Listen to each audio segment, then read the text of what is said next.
Everyone, कैसे हैं आप सभी। मैं हूं Girish Garg. Welcome to Gurukul channel. So I hope कि स्ट्रक्चर के बेसिक कॉन्सेप्ट सभी को अच्छे से क्लियर है। आज हम स्ट्रक्चर के ऊपर कुछ नए टॉपिक्स को समझेंगे। सबसे पहले देखते हैं typedef. So typedef keyword basically है क्या। अभी तक हम कोई भी डेटा टाइप को डिक्लेयर कर रहे थे, कोई भी वेरिएबल को डिक्लेयर कर रहे थे। कैसे कर रहे थे? हम लिखते थे इंटीजर, इंट और रोल नंबर, वेरिएबल का नेम। अगर हम स्ट्रक्चर के केस में डिक्लेयर कर रहे थे, कैसे कर रहे थे? स्ट्रक्ट स्टूडेंट और एस।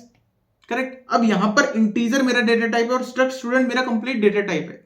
अब ये स्ट्रक्ट स्टूडेंट काफी लॉन्ग स्ट्रिंग है, लेकिन एक केस आता है जिसके अंदर मुझे खुद के कोई नेम डिफाइन करना है स्ट्रक्चर को। तो मैं कैसे करूंगा? अब इस स्ट्रक्ट स्टूडेंट को मैं खुद एक शॉर्ट फॉर्म में एक नेम देना है, या फिर मुझे इस इंट वैल्यू को कुछ एक नेम देना है, उसको कन्वर्ट करना है इंटीजर के अंदर। कि मैं कोई भी फंक्शन के अंदर यूज करूं इस डेटा टाइप को, या प्रोग्राम के अंदर यूज करूं, तो मैं इंटीजर लिखकर इस डेटा टाइप को डिक्लेयर करूं। तो क्या मैं कर सकता हूं? बिल्कुल कर सकता हूं। कैसे? अभी हमारा स्कूल में कुछ और नेम होता है, हमारा घर पे भी कुछ और नेम होता है। सिमिलर वे में हम सी लैंग्वेज में अंदर भी ये काम कर सकते हैं। कैसे? टाइप डेफ के through. So typedef keyword हमें एक्सेस प्रोवाइड कर देता है कि हम किसी भी डेटा टाइप का एक शॉर्ट फॉर्म दे सकते हैं, जिसको हम बोलते हैं एलाइस नेम या निक नेम या शॉर्ट नेम। करेक्ट। अब इसको करते कैसे वो हम देखते हैं। सबसे पहले हम राइट करते हैं टाइप डेफ कीवर्ड। करेक्ट। उसके बाद जो भी हमारा नॉर्मल डेटा टाइप है, जो कंपाइलर को पता है, कंपाइलर को क्या पता है? इंट। राइट। अब स्पेस देकर हम लिखते हैं हमारा खुद का नेम जो हमें डिक्लेयर करना है। तो हम क्या डिक्लेयर करेंगे? इंटीजर। करेक्ट। इस तरीके से हम अब प्रोग्राम के अंदर कहीं पे भी अगर हमें इंटीजर डिक्लेयर करना है, तो हम इसको भी यूज कर सकते हैं और इसको भी यूज कर सकते हैं। अगर हम इसको यूज कर रहे हैं तो कंपाइलर के अंदर ऑटोमेटिकली डेफिनेशन डिफाइन है इंट की। करेक्ट। लेकिन अगर हम इसको यूज कर रहे हैं तो हमारी टाइप डेफ के अंदर हमने एक्सप्लिसिटली उसको डिक्लेयर कर रखा है। करेक्ट। इसका स्कोप बेसिकली वही रहता है जैसे हमारा नॉर्मल वेरिएबल्स का रहता है। अगर हम मेन फंक्शन के बाहर इसको डिक्लेयर करते हैं, तो हम पूरे प्रोग्राम के अंदर सब फंक्शंस के अंदर कहीं पे भी इसको यूज कर सकते हैं। करेक्ट। जहां पे भी हम डिक्लेयर कर सकते हैं, डिक्लेयर कर रहे हैं, उसके बाद जितना भी एग्जीक्यूशन है उसके अंदर हम इस इंटीजर को यूज कर पाएंगे। करेक्ट। सिमिलर वे में हम स्ट्रक्चर में कर सकते हैं। स्ट्रक्चर में कैसे करेंगे? Typedef. अब हम डिफाइन करते टाइम भी इसको डिक्लेयर कर सकते हैं। कैसे? Typedef struct student. Correct. और हमने कैसे डिक्लेयर किया था? इंट रोल नंबर डिफाइन और करेक्टर नेम। उसके बाद हमने डिफाइन किया था फ्लोट मार्क्स। अब यहां पर हम डिफाइन कर सकते हैं हमारा नेम, एलाइस नेम जो हम देना चाहते हैं। हम क्या देंगे? लेट्स से मैं दे रहा हूं STU, सिर्फ 3 वर्ड्स में दे रहा हूं। तो अब मेन प्रोग्राम के अंदर मुझे कहीं पे यूज करना है, तो मैं कैसे यूज करूंगा? Int main. स्टार्ट किया फंक्शन को, उसके बाद मुझे क्या करना है? वेरिएबल डिक्लेयर करना है। तो मैं कैसे कर सकता हूं? STU और डायरेक्टली S। अब ये मेरा क्या होगा? एक स्ट्रक्चर डिक्लेयर हो गया। ये क्या थी? डेफिनेशन। यह मैंने ऑलरेडी लास्ट वीडियो में समझ लिया। अगर किसी ने नहीं देखी तो डिस्क्रिप्शन में लिंक है, जाकर देख सकते हैं। अब इसके अंदर हम स्टूडेंट को STU को भी यूज कर सकते हैं और हम कंप्लीट हमारे डेटा टाइप को भी यूज कर सकते हैं। तो बस यही यूज था हमारा टाइप डेफ कीवर्ड का। आई होप कि टाइप डेफ को हमने अच्छे से समझ लिया। अब ऐसा नहीं कि हम स्ट्रक्चर में ही सिर्फ इसको यूज करते हैं, हम नॉर्मली किसी भी डेटा टाइप के लिए इसको यूज कर सकते हैं हमारे एलाइस नेम को डिफाइन करने के लिए। और उस कीवर्ड से या उस नेम से हम कहीं पे भी हमारे प्रोग्राम के अंदर इंटीजर या करेक्टर या फ्लोट किसी भी डेटा टाइप को डिक्लेयर कर पाएंगे। करेक्ट। सो इसका स्कोप बेसिकली हमें ध्यान रखना है कि स्कोप क्या रहेगा। जहां पर भी हमने इस टाइप डेफ को कीवर्ड को डिक्लेयर किया है, उसके बाद हम किसी भी डेटा टाइप को डिक्लेयर करने के लिए उसको यूज कर सकते हैं। राइट। अदरवाइज वो एरर थ्रो कर देगा कि उसको डिक्लेरेशन नहीं मिला टाइप डेफ का। करेक्ट। नेक्स्ट टॉपिक देखते हैं हम, structure, padding and packing. Basically ये दोनों टॉपिक मेमोरी मैनेजमेंट से रिलेटेड है। अभी तक हमने देख लिया था कि स्ट्रक्चर को हम मेमोरी में कैसे रिकॉग्नाइज करते हैं, कैसे कर रहे थे। लेट्स से इसको मैं एग्जांपल से समझता हूं। तो हम क्या लिखते हैं? स्ट्रक्ट और कुछ भी नेम दे देते हैं। लेट्स से इसका नाम दे दिया गुरुकुल। एक स्ट्रक्चर डिफाइन कर रहे हैं गुरुकुल नेम से। उसमें मैंने डिफाइन कर दिया करेक्टर A और उसमें डिफाइन कर दिया इंटीजर B। करेक्ट। ये मेरा क्या होगा? स्ट्रक्चर मैंने डिफाइन कर दिया। राइट। अभी हमने जो अभी तक समझा है उसके अकॉर्डिंग मेमोरी के अंदर ये कितनी स्पेस लेगा? हम बोलेंगे भाई करेक्टर क्या लेगा? 1 बाइट ऑफ स्पेस। इंटीजर क्या लेगा? 4 बाइट ऑफ स्पेस। तो टोटल ये क्या लेगा? 5 बाइट ऑफ स्पेस लेगा। और अभी तक हमने जो समझा उसको उसके अंदर मेमोरी के अंदर रिकॉग्नाइज कैसे करेगा, कैसे एक्सेस करेंगे हम? फर्स्ट बाइट ऑफ स्पेस क्या लेगा? हमारा A। ये कितना लेगा? 1 byte of space. Next 4 byte of space क्या लेगा? हमारा लेगा B। करेक्ट। लेकिन स्ट्रक्चर के अंदर ऐसा नहीं होता। सी कंपाइलर क्या करता है, ऑटोमेटिकली क्या करता है, स्ट्रक्चर पैडिंग। और स्ट्रक्चर पैडिंग क्या है, बेसिकली वो क्या करता है, डेटा अलाइनमेंट कर देता है। अब ये क्या नई चीज है, ये ऐसा करता क्यों है, ये समझना जरूरी है। सो बेसिकली पहले क्या होता था, मेमोरी काफी कॉस्टली थी और मेमोरी क्या थी, बाइट एक्सेसिबल थी।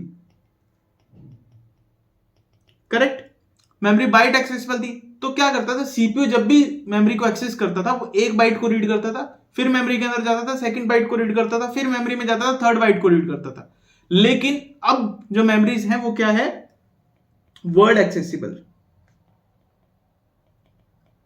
वर्ड एक्सेसिबल में क्या है कि एक वर्ड को सीपीयू रीड करता है, फिर सेकंड वर्ड को सीपीयू रीड करता है। अब वर्ड क्या है, वर्ड बेसिकली डिफाइन करता है मशीन टू मशीन, डिपेंड करता है मशीन टू मशीन।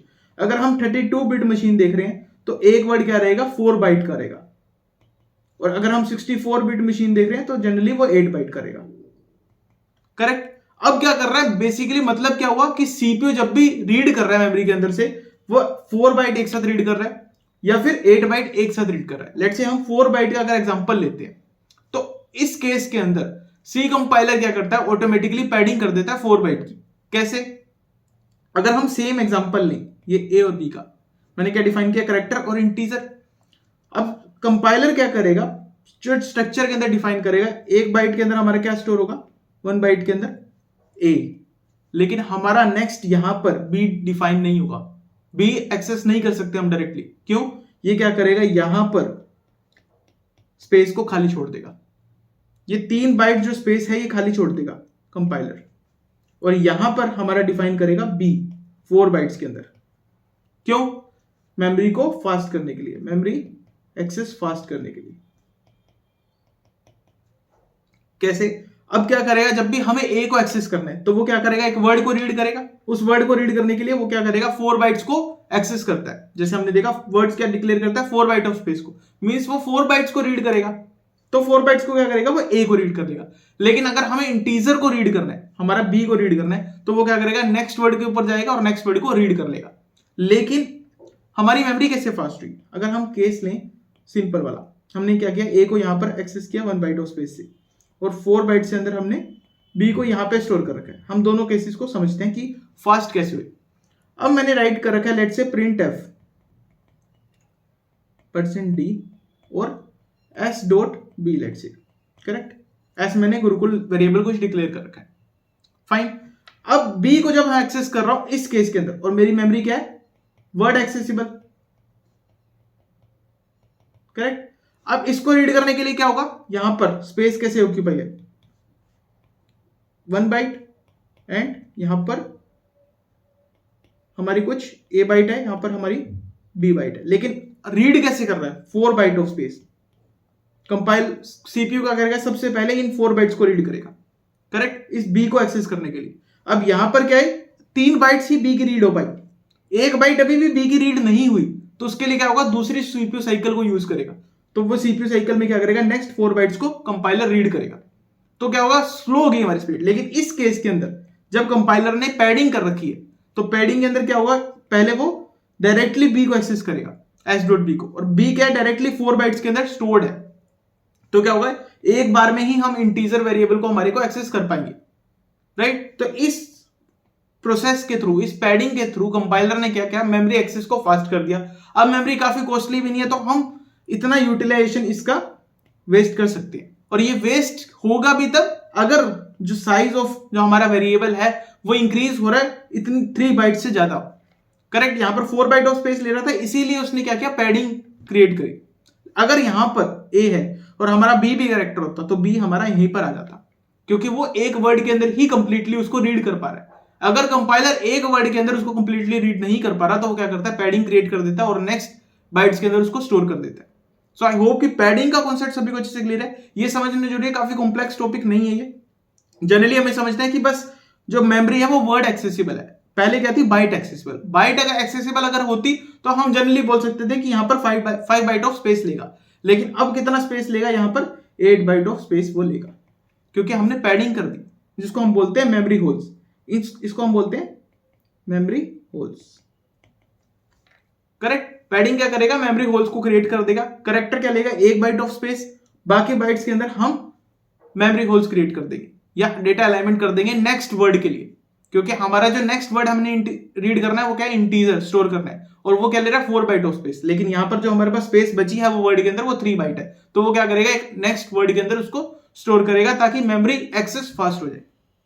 और कैसे फास्ट हो रही है वो हमने देख लिया कि दोनों एग्जांपल्स को हमने कंपेयर कर लिया। इसके अंदर अगर हमें इंटीजर को एक्सेस करना है तो हमें क्या लग रहा है, 2 सीपीयू साइकिल्स लग रहे हैं, लेकिन इसके अंदर हमें 1 सीपीयू साइकिल में हम एक्सेस कर पा रहे हैं। फाइन।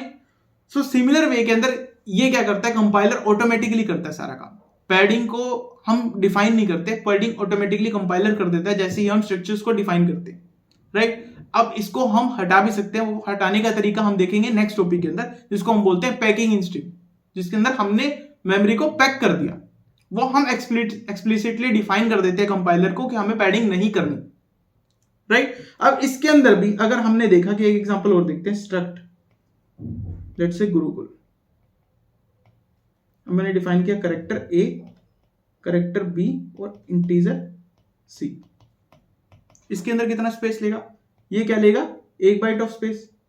ये कितना लेता है, 1 बाइट ऑफ स्पेस, एंड ये लेता है 4 बाइट ऑफ स्पेस। तो नॉर्मली क्या जाना चाहिए था, 6 बाइट ऑफ स्पेस हमारा ऑक्यूपाई होना चाहिए था, लेकिन कितना होगा, लेट्स से इसको मेमोरी में देखते हैं। ये क्या लेगा, ए 1 बाइट ऑफ स्पेस, बी ने भी क्या लिया 1 बाइट ऑफ स्पेस, लेकिन यहां पर 2 जो बाइट्स थी वो हमारी नल हो जाएंगी, ब्लैंक हो जाएंगी, या जिसको हम बोलते हैं डेटा अलाइनमेंट, जिसको हम बोलते हैं मेमोरी होल्स। उसके बाद हमारी 4 बाइट्स के अंदर स्टोर हो जाएगा सी। तो टोटल कितनी ली, 8 बाइट ऑफ स्पेस ली। अब यहां पर इस बी के लिए हमने नेक्स्ट वर्ड को यूज नहीं किया, क्योंकि हमारे पास अवेलेबल है अभी 3 बाइट्स, राइट। और बी कितना स्पेस ले रहा है, 1 बाइट ऑफ स्पेस, तो हमें नए वर्ड की जरूरत नहीं है, राइट। हमें नए सीपीयू साइकिल पे नहीं जाना पड़ेगा, तो इसके लिए हम बी को डायरेक्टली उसी वर्ड के अंदर एक्सेस कर पा रहे हैं। तो हमने यहां पर राइट कर दिया बी। अब एक केस और लेते हैं, लेट्स से मैं इसी स्ट्रक्चर को डिफाइन कर रहा हूं इस तरीके से, कैरेक्टर ए, इंटीजर सी और कैरेक्टर बी। तो ये कितना स्पेस लेगा, इसको देखते हैं। कैरेक्टर क्या लेगा, 1 बाइट ऑफ स्पेस। अब नेक्स्ट क्या डिफाइंड है, इंटीजर। तो इंटीजर अब इस वर्ड में आ नहीं सकता, तो वो क्या करेगा, नेक्स्ट वर्ड को एक्सेस करेगा और यहां पर कर देगा मेमोरी होल। अब सी कितना ऑक्यूपाई करेगा, 4 बाइट ऑफ स्पेस यहां पर। उसके बाद क्या है, बी कितना स्पेस लेगा, बी यहां पर लेगा। तो हमारा एक्सेसिबल जो हमने मेमोरी एक्सेस करी वो तो कंप्लीट करी, तो हमारा मेमोरी एक्सेस कितना रहेगा, 12 बाइट ऑफ स्पेस। मींस ये ऑर्डर मैटर करते हैं कि हमारा जो मेमोरी के अंदर स्पेस कितना लेगा।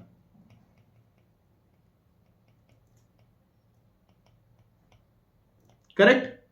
तो ऑर्डर मैनेज करने के लिए हम क्या देखते हैं कि हमें साइज के इंक्रीजिंग ऑर्डर में उसको अरेंज करना है। सबसे पहले सबसे कम साइज किसका, कैरेक्टर का, तो हम क्या रखेंगे, सबसे पहले कैरेक्टर्स को रखेंगे।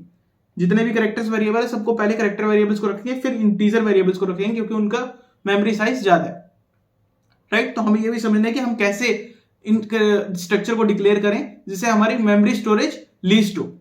अब नेक्स्ट टॉपिक देखते हैं, हमारी structure packing. Structure packing basically method है जिसके थ्रू हम पैडिंग को एक्सक्लूड कर सकते हैं। हम कंपाइलर को बता रहे हैं कि हमें पैडिंग नहीं करनी, और हम क्या कर रहे हैं, मेमोरी को पैक कर दे रहे हैं, इन मेमोरी होल्स को खत्म कर दे रहे हैं।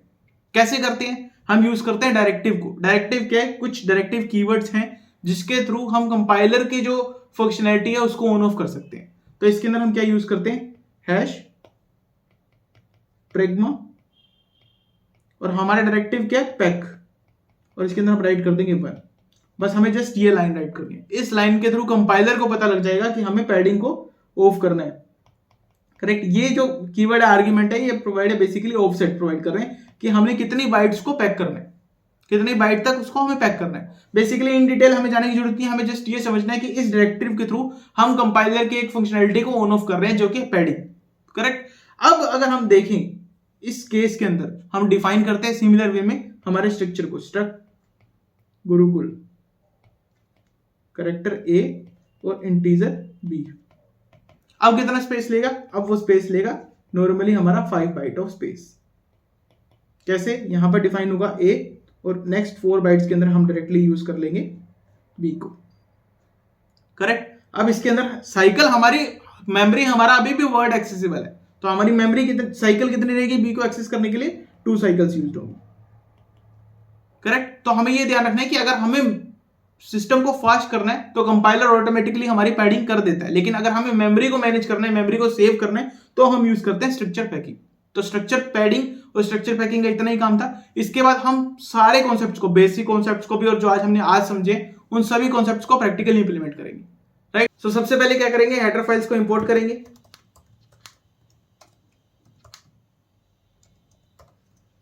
मेन फंक्शन को स्टार्ट करेंगे। अब हमने सबसे पहले क्या देखा था स्ट्रक्चर में, स्ट्रक्चर को डिक्लेयर करने से पहले सबसे पहले हमें प्रोग्राम के अंदर ये बताना है कि हमारा स्ट्रक्चर है क्या, मीन स्ट्रक्चर डेफिनेशन। तो स्ट्रक्चर डेफिनेशन सबसे पहले लिखेंगे स्ट्रक्ट, कीवर्ड से स्ट्रक्ट, और उसका नेम देंगे स्टूडेंट। अब यहां पर जो भी डेटा टाइप्स हमें डिक्लेयर करने हैं वो हम राइट करेंगे। लेट्स से मैं कह रहा हूं int roll number, character error declare करेंगे नेम के लिए 20 साइज का, लेट्स से। उसके बाद फ्लोट डिक्लेयर कर देंगे हम मार्क्स के लिए, करेक्ट। ये कर दिया हमने स्ट्रक्चर डेफिनेशन। अब हमें क्या करना है, स्ट्रक्चर को डिक्लेयर करना है। ये हमारा डेटा टाइप हमने डिक्लेयर कर दिया, यूजर डिफाइंड डेटा टाइप। अब डिक्लेयर कैसे करेंगे, डेटा टाइप का नेम राइट करेंगे। डेटा टाइप क्या हमारा स्ट्रक्ट स्टूडेंट। अब उसके बाद क्या रहेगा, वेरिएबल का नेम। वेरिएबल का नेम है लेट्स से एस। अब हम देख रहे हैं इनिशियलाइजेशन। तो इनिशियलाइजेशन हमने क्या देखा था, कंपाइल टाइम इनिशियलाइजेशन और रन टाइम इनिशियलाइजेशन। तो यहाँ पे सबसे पहले देखते हैं कंपाइल टाइम। कंपाइल टाइम हम कैसे कर रहे थे, इक्वल टू लगाकर ब्रेसेस यूज कर रहे थे ऑर्डर्ड फॉर्म में, जैसे हमने स्ट्रक्चर डेफिनेशन में डिफाइन किया है उसी ऑर्डर के अंदर हम उसको इनिशियलाइज करेंगे, अदरवाइज वो एरर थ्रो कर देगा। तो सबसे पहले हमने क्या डिफाइन किया, रोल नंबर। तो रोल नंबर दे दिया 1। उसके बाद नेम देना है, नेम दे दिया लेट्स से गुरुकुल। उसके बाद मार्क्स, तो मार्क्स दे दिया 100.00, करेक्ट। अब हमें क्या करना है, ये स्टोर हुआ भी है नहीं हुआ चेक करना है। कैसे करेंगे, एक्सेस करके।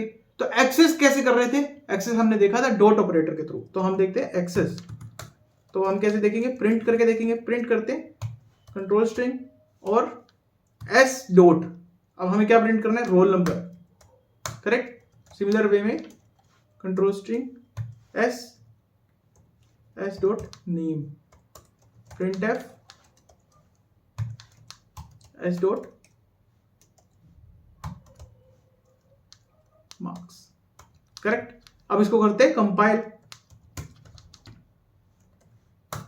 Compile successfully. अब इसको करते हैं रन।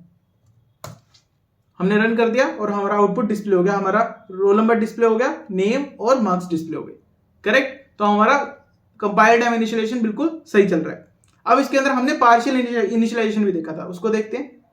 मैं सेम स्ट्रक्चर को डिक्लेयर करता हूं और इनिशियलाइज करता हूं पार्शियली, करेक्ट। अब इसके अंदर क्या आउटपुट आना चाहिए, आउटपुट देखते हैं। कंपाइल किया, रन किया, तो हमारा आउटपुट क्या आया, सिर्फ 1, बाकी क्या है 0। ये शो कर रहा है हमारा 1 जब आउटपुट है। अगर मैं इसके अंदर स्लैश एन लगाऊं तो हमें अच्छे से समझ आएगा। कंपाइल एंड रन, तो हमारा आउटपुट क्या है, सबसे पहले 1 मींस जो हमारा रोल नंबर था वो 1 असाइन हो गया। उसके बाद जो है ब्लैंक और 0 वैल्यू, मींस कुछ भी गार्बेज वैल्यूज, कुछ भी नल वैल्यूज, लेकिन हमने इनिशियलाइज नहीं किया उसको, करेक्ट। तो ये था हमारा पार्शियल इनिशियलाइजेशन। उसके बाद था ये जो अभी तक थे वो हमारे ऑर्डर्ड इनिशियलाइजेशन थे, हमें सेम ऑर्डर के अंदर उसको इनिशियलाइज किया।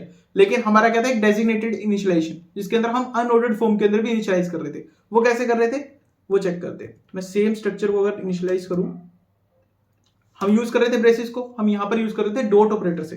तो डॉट करेंगे, लेट्स से मैं नेम को सबसे पहले डिफाइन कर रहा हूं, तो नेम लिख दिया गुरुकुल, एग्जैक्टली ऐसे हमने समझा था। अब मैं डिफाइन कर रहा हूं मार्क्स को और 100.00। उसके बाद हमने क्या डिफाइन किया था, roll number. Roll number let say मैंने 1 डिफाइन कर दिया। अब इसको करते हैं कंपाइल, तो कंपाइल्ड सक्सेसफुली। अब इसको करते हैं रन, तो रन किया हमने, हमारा सेम आउटपुट आ गया, राइट। 1 हमारा रोल नंबर हो गया, गुरुकुल हमारा नेम और मार्क्स हो गए हमारे 100, करेक्ट। तो हमारा आउटपुट सही आ रहा है, मींस हमारा जो डेजिग्नेटेड इनिशियलाइजेशन था वो भी बिल्कुल सही चल रहा है। अब देखते हैं compile time initialisation, run time initialisation, sorry. मैं सेम स्ट्रक्चर को पहले डिक्लेयर करूंगा, उसके बाद रन टाइम इनिशियलाइजेशन में क्या होता है, हम यूजर से इनपुट लेते हैं। तो यूजर से कैसे इनपुट लेंगे, स्कैनएफ के थ्रू हम यूजर से इनपुट लेते हैं, कंट्रोल स्ट्रिंग्स डिफाइन करते हैं और एड्रेस ऑपरेटर के थ्रू हम एक्सेस कर लेंगे इनपुट्स को। S dot roll number, S dot name, address operator S dot marks, correct. इस फॉर्म से हम यूजर से इनपुट ले सकते हैं। कंपाइल किया और रन किया। अब प्रोग्राम क्या कर रहा है, हमसे इनपुट मांग रहा है, तो हम इनपुट देंगे रोल नंबर 1, नेम दे दिया लेट से गिरीश, मार्क्स दे दिए 50.00। तो हमारा आउटपुट डिस्प्ले हो गया। ये क्या था, हमारे इनपुट्स और ये थे हमारे आउटपुट्स। तो हमारा रन टाइम इनिशिएशन भी बिल्कुल सही चल रहा है। ये हमें खुद से प्रैक्टिस करके देखना है। जितनी ज्यादा हम खुद प्रैक्टिस करेंगे उतना ही हमारे कोड क्लीन होता जाएगा, उतना ही हम एफिशिएंट होते जाएंगे कोडिंग में। करेक्ट। अब नेक्स्ट हमने क्या देखा था, एरे ऑफ स्ट्रक्चर्स। नॉर्मली हम कैसे एरे डिक्लेयर कर रहे थे, हम डेटा टाइप राइट करते थे, उसका साइज डिक्लेयर करते थे और नेम डिक्लेयर कर देते थे। सिमिलर वे के अंदर स्ट्रक्चर के अंदर हम एरे डिक्लेयर कर रहे थे। तो इसको प्रैक्टिकली कैसे इंप्लीमेंट करके देखेंगे, हम क्या करेंगे, स्ट्रक्ट स्टूडेंट हमारा डेटा टाइप, उसके बाद वेरिएबल का नेम, लेट्स से मैं वेरिएबल का नेम दे रहा हूं एस, और मैं क्या साइज से डिक्लेयर कर रहा हूं, 3 साइज का मैं एक एरे डिक्लेयर कर रहा हूं। तो नॉर्मली मैंने एरे डिक्लेयर कर दिया। लेट्स से मैं ऊपर वाला कमेंट कर दे रहा हूं, और अब यहां पर हम इसको इनिशियलाइज करते हैं। तो इनिशियलाइजेशन कैसे कर रहे थे, हम फॉर लूप के थ्रू इसको इनिशियलाइज कर रहे थे। फॉर लूप कैसे चलेगा, इंट i इक्वल्स टू 0 से i, जो भी हमारा एरे का साइज है i प्लस प्लस। अब यहां पर हम इनिशियलाइजेशन कैसे करेंगे, स्कैनफ के थ्रू, सिमिलर फॉर्म में कंट्रोल स्ट्रिंग्स को डिफाइन करेंगे और इनपुट लेंगे। अब इनपुट के अंदर हमें पर्टिकुलर इंडेक्स वैल्यू पे इनपुट लेना है। तो यहां पर हम इंडेक्सिंग को भी यूज करेंगे, मींस उस पर्टिकुलर इंडेक्स को एक्सेस करने के लिए हम क्या यूज कर रहे थे, स्क्वायर ब्रैकेट्स को। तो यहाँ उस स्क्वायर ब्रैकेट पे यूज करेंगे और वहां पर डॉट ऑपरेटर यूज करके पर्टिकुलर उस मेंबर को एक्सेस कर लेंगे। तो कैसे करेंगे, S of I dot roll number, correct, S of I dot name, address S of I dot marks. Similar way में हम इसको प्रिंट करवा सकते हैं। तो प्रिंटिंग के लिए हम फॉर लूप यूज कर लेंगे, int i equals to 0, i less than 3, i plus plus, and printf में सेम स्टेटमेंट्स को यूज कर लेता हूं। हमें लेकिन कुछ भी कॉपी पेस्ट नहीं करना है, हमें सब चीजें खुद से करके देख रही है। यहां पर हम एक स्टेटमेंट राइट कर देते हैं, आउटपुट इज करेक्ट। अब इसको करते हैं कंपाइल, एरर थ्रो कर रहा है, एरर क्या थ्रो कर रहा है, एस। तो हमारा एस डिक्लेयर्ड,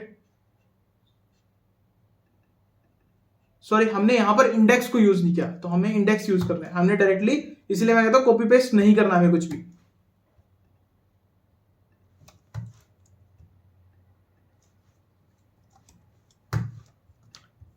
अब इसको करते हैं कंपाइल और रन। तो ये क्या कर रहा है, हमसे इनपुट मांग रहा है, तो इनपुट देंगे first Girish 50.00, second roll number, name दिया गुरुकुल, मार्क्स दिए 98.00, थर्ड दिया roll number and then name, let's say दिया नेम नाइस एंड 50.00। तो हमारा आउटपुट क्या आ गया, आउटपुट इज सबसे पहले रोल नंबर नेम मार्क्स, फिर सेकंड एंट्री का roll number name and marks, third entry का roll number name and marks. तो हमारा आउटपुट बिल्कुल सही डिस्प्ले हो रहा है, करेक्ट। तो हमने एरे ऑफ स्ट्रक्चर को भी अच्छे से समझ लिया, प्रैक्टिकली इंप्लीमेंट कर लिया। नेक्स्ट देखते हैं हमारे पॉइंटर्स, पॉइंटर टू स्ट्रक्चर। हम नॉर्मली पॉइंटर कैसे डिक्लेयर कर रहे थे, डेटा टाइप राइट करते थे, एस्ट्रिक मार्क को यूज करते थे और वेरिएबल का नेम भी लिखते थे। तो सिमिलर वे में हम यहां पे करेंगे, हम क्या करेंगे, स्ट्रक्ट स्टूडेंट हमारा डेटा टाइप, पॉइंटर कैसे डिक्लेयर करेंगे, पॉइंटर पीटी। अब इसको इनिशियलाइज कैसे करते थे, एड्रेस ऑपरेटर के थ्रू। लेट्स से कि मैं सेम स्टूडेंट स्ट्रक्ट स्टूडेंट को यूज कर रहा हूं, राइट, और मैं यहां पर एस का एड्रेस असाइन कर दे रहा हूं इसमें, करेक्ट। अब हमें इसे एक्सेस करना है पॉइंटर के थ्रू। अब पॉइंटर के थ्रू हम कैसे एक्सेस कर रहे थे, हमने समझा था एरो ऑपरेटर के थ्रू। तो एरो ऑपरेटर हम यूज करेंगे और इसको एक्सेस करके देखेंगे। यहां पर हम क्या एक्सेस कर रहे हैं, roll number, print S name को एक्सेस कर रहे हैं, print F control string float, और हम मार्क्स को एक्सेस कर रहे हैं, राइट। अब इसको करते कंपाइल, कंपाइल सक्सेसफुली। अब इसको करते हैं रन। तो हमारा प्रोग्राम रन हो गया और हमें आउटपुट डिस्प्ले हो गया, करेक्ट। हमने क्या देखा था कि हमने एरो ऑपरेटर के थ्रू इसको एक्सेस कर लिया। हमने एक केस और देखा था जहां पर हम इसको इनडायरेक्शन ऑपरेटर के थ्रू एक्सेस कर रहे थे और हम बोल रहे थे दोनों वैल्यूज इक्विवेलेंट है। वो भी चेक करके देख लेते हैं कैसे कर रहे थे, एस्ट्रिक मार्क और इनको ब्रैकेट्स राइट करके डॉट ऑपरेटर का यूज करके हम इसको एक्सेस कर ले रहे थे, करेक्ट। सिमिलर वे में हम सभी को इसको एक्सेस करके देखते हैं। हम इसको करते हैं कंपाइल सक्सेसफुली। अब इसको करते हैं रन, तो हमारा आउटपुट क्या है, बिल्कुल सही। सबसे पहले क्या हुआ, हमारे एरो ऑपरेटर से प्रिंटिंग हुई, उसके बाद हमारे डॉट ऑपरेटर से प्रिंटिंग हुई। मींस ये दोनों इक्विवेलेंट है। हम एरो ऑपरेटर को भी यूज कर सकते हैं और जो हमने पहले इंटरेक्शन ऑपरेटर यूज किया था एस्ट्रिक मार्क डॉट, और उसको भी हम यूज कर सकते हैं। फाइन। नेक्स्ट हमने देखा था पैडिंग एंड पैकिंग, करेक्ट। अब पैडिंग में हमने क्या देखा था कि कंपाइलर खुद से पैडिंग कर देता है, और हमने क्या देखा था, उसका स्पेस जो ऑक्यूपाई होता है वो कुछ अलग होता है, करेक्ट। अब इस केस में हम देखते हैं कि कैसे हम इसका पहले साइज देखते हैं विदाउट, अभी हमने पैकिंग नहीं करी। विदाउट पैकिंग क्या होगा, कंपाइलर ऑटोमेटिकली पैडिंग कर रहा है। तो सबसे पहले देखते हैं इसका साइज क्या है। हम क्या साइज कैसे देखें, प्रिंट एफ और control string size of, let's say size देख रहा हूं मैं एस का, करेक्ट। ये प्रिंटिंग को मैं कमेंट कर देता हूं। तो अब करते हैं कंपाइल और इसको करते हैं रन। तो हमारा साइज क्या आ रहा है, 28 साइज आ रहा है, करेक्ट। 28 कैसे आ रहा है, रोल नंबर आ रहा है हमारा, उसके बाद नेम कैरेक्टर से डिफाइन हो रहा है, उसके बाद हमारा मार्क्स डिफाइन हो रहा है, करेक्ट। तो 28 हमारा साइज आ रहा है, आना भी चाहिए। फर्स्ट वर्ड क्या लेगा, फर्स्ट वर्ड के अंदर क्या डिफाइन होगा, हमारा इंटीजर डिफाइन हो जाएगा। फिर उसके बाद हमारा क्या डिफाइन होंगे, रोल नंबर्स डिफाइन होंगे 20 के अंदर, राइट। नेक्स्ट 4 बाइट्स के अंदर। उसके बाद क्या होगा, हमारे मार्क्स डिफाइन हो गए, करेक्ट। अब इस केस से शायद हम क्लियरली समझ नहीं पाए, क्योंकि हमारे ऑलरेडी ये वर्ड के अंदर ही कंप्लीटेड है। हम लेट्स से सेम एग्जांपल लेते हैं जो हम ले रहे थे। हम इसको कमेंट करते हैं और यहां पर हम यूज करते हैं इंट ए कोमा और करेक्टर ए और बी, करेक्ट। और सिमिलर वे में इसको इनिशियलाइज कर देते हैं यहां पर GH1, करेक्ट। इसको हमने इनिशियलाइज कर दिया। अब देखते हैं इसका साइज, कंपाइल एंड रन। अब इसका साइज क्या रहा है, 8। अब 8 हमने निकाल लिया था कि पैडिंग होगी तो 8 साइज आएगा, क्योंकि ये 2 वर्ड को यूज करेगा। लेकिन हमने देखा था कि हम इसको हटा सकते हैं, कैसे, डायरेक्टिव के थ्रू, पैगमा कीवर्ड के थ्रू। तो हम यूज करेंगे पैगमा और यूज करते हैं पैक और आर्ग्यूमेंट कह देते हैं 1। अब इसको कंपाइल करके देखते हैं क्या साइज ले रहा है, और इसको कंपाइल किया और हमने देखा 5 बाइट ऑफ स्पेस ले रहा है। मींस हमने मेमोरी को पैक कर दिया, राइट। तो हमने ये टॉपिक अच्छे से एक टॉपिक हमारा रह गया कि हमने टाइप डेफ कीवर्ड को समझा था, तो उसको भी हम अच्छे से इंप्लीमेंट करके देख लेते हैं। तो सबसे पहले क्या यूज करेंगे, हम टाइप डेफ कीवर्ड को यूज करेंगे, टाइप डेफ, करेक्ट। उसके बाद जो भी डेटा टाइप हमें यूज करना है, उसके बाद जो हमें उसका नेम देना है। तो स्ट्रक्ट स्टूडेंट मैंने ऊपर डिफाइन कर रखा है। अब मुझे इसका नेम क्या देना है, लेट्स से मुझे STU इसका नेम देना है। अब मैं इसको डिफाइन कैसे करूंगा, इनिशियलाइज करके देखता हूं STU। तो STU को कैसे इनिशियलाइज करेंगे, STUS, इसका मैंने नेम दे दिया, वेरिएबल का नेम। STQ है, अब हमारा डेटा टाइप है, उसको मैं डेटा टाइप के नेम की जगह यूज कर रहा हूं। टाइप डेफ का काम यही था, करेक्ट। इसको इनिशियलाइज कैसे करेंगे, G और 1 से, लेट्स से, करेक्ट। अब इसको करते हैं प्रिंट। तो प्रिंट मैं लेट्स से यहीं पे कर दे रहा हूं, प्रिंट F C, और यहां पर यूज करेंगे S.A, print F D S.B, correct. इसको करते हैं कंपाइल, GCC structure.c, करेक्ट। अब देखते हैं इसका आउटपुट। तो हमारा प्रोग्राम सही से रन हो रहा है, यही हमें देखना था, करेक्ट। तो हमने यहां पर S.8 किया और S.B किया, हमारा कंपाइलेशन बिल्कुल सही से रन हो रहा है। ये जो लास्ट में 5 प्रिंट हुआ, ये क्या प्रिंट हुआ, हमारा साइज, करेक्ट। तो हमारा S.A और S.D बिल्कुल सही प्रिंट हुआ है। सो आई होप कि लॉजिकल एंड प्रैक्टिकल इंप्लीमेंटेशन सभी को अच्छे से समझ आया। तो वीडियो को जैसा शेयर करते रहे, चैनल को सब्सक्राइब कर लें, हमारी काफी मेहनत लग रही है। तो ज्यादा से ज्यादा फैमिली फ्रेंड्स को शेयर करें और उनसे सब्सक्राइब करवाएं, ताकि हमें मोटिवेशन मिले। Thank you.